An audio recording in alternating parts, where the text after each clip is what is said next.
these are red label herring. These are the smaller herring that they're using. You would think with most fishing, people will say bigger bait, bigger fish, right? Generally that's true, but with the forage that these kings are feeding on, they're feeding on these little candlefish. So of course what you want to do is just try and match the hatch. So I go with the smaller herring because it's closer to the size of the candlefish that they're feeding on, okay?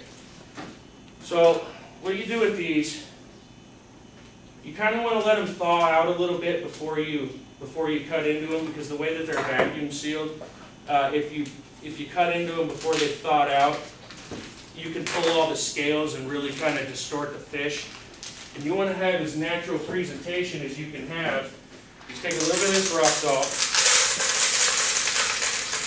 and cover the bottom of your ice chest with a little bit of this rock salt. So then you've got your whole herring here, and you can fish a whole herring, but the secret with the cut plug is to get that twirl going. That's what everybody likes to see.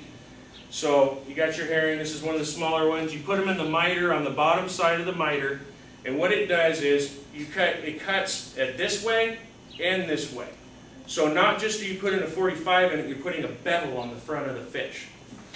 So this thing just kind of makes it easier. You just slap it in there. You cut his head off here.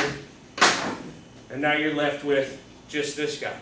Okay, now you can fish this the way it is if you're in a hurry, you're out on the boat. You know, that's fine. I mean, it's not going to be perfect every time. I'm kind of particular about the way that I fish my baits, but you could drop this down the way that it is. But the trick is, you take your knife, and I'll try and do this without cutting myself in front of everybody, and you pull the guts out.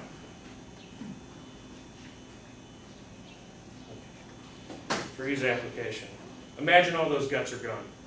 What happens is the water hits this cavity here, and with the bevel it fills up that cavity, and it causes the fish to go like this in a really tight twirl in the water against the current. And that's what you want. You want a really tight spin. You don't want a big sloppy spin. You want that thing to be twirling just like this in the water, okay?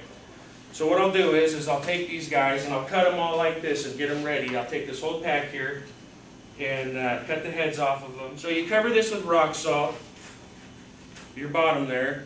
And I like to layer those guys in there, head to tail. Get as many as you can. I usually do 4 or 5 packs. So now you've cut plugged your herring, you pulled all the guts out of it. You got your rock salt in there. And then I would take a little bit more rock salt and I'd cover the top of those fish. You know, I would say you're going to use probably a half a cup to a cup of rock salt, depending on how much fish you're going to be doing.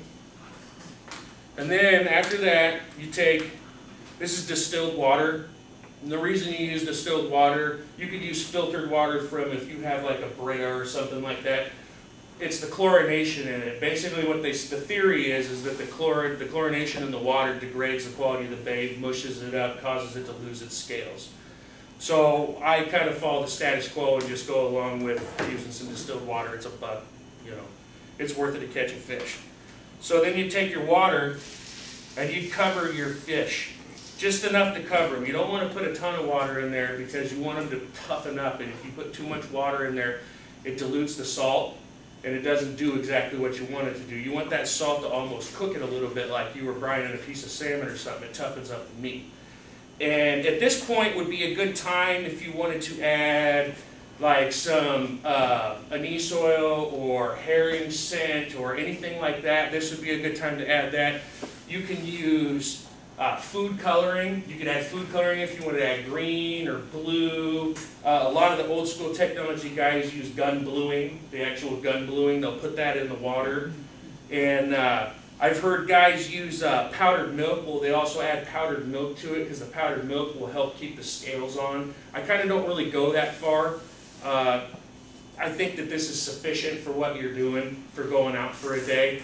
It just keeps the bait tough. And then once you've got your scents and everything in there and anything that you want to put in there, pack a little ice on it. Right on top. Put some ice on it. Keep that bait nice and cold. The colder you keep the bait, the better off you're going to be throughout the day. Because once the bait